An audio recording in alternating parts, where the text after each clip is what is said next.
সাভারে বিপুল উৎসাহ উদ্দীপনার মধ্য দিয়ে গতকাল অনুষ্ঠিত হয়েছে ইস্পাহানি প্রথম আলো আন্তঃবিশ্ববিদ্যালয় ফুটবল টুর্নামেন্টের ঢাকা আঞ্চলিক পর্বের খেলা। বিরোলিয়ার ড্যাফোডিল ইন্টারন্যাশনাল ইউনিভার্সিটির খেলার মাঠে প্রথম ম্যাচে ইউনিভার্সিটি অব এশিয়া প্যাসিফিককে ৮-০ গোলে হারায় ড্যাফোডিল ইন্টারন্যাশনাল ইউনিভার্সিটি। দ্বিতীয় ম্যাচে উত্তরা ইউনিভার্সিটিকে ২-৩ গোলের ব্যবধানে হারায় ইউনাইটেড ইন্টারন্যাশনাল ইউনিভার্সিটি। একই দিন আহসানুল্লাহ বিজ্ঞান ও প্রযুক্তি বিশ্ববিদ্যালয়কে ৫-২ গোলে হারায় Shanta Mariam university of creative technology.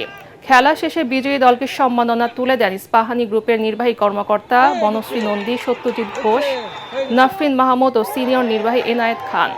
প্রথম আলোর ক্রীড়া বিভাগের বিশেষ প্রতিবেদক মাসুদ আলম।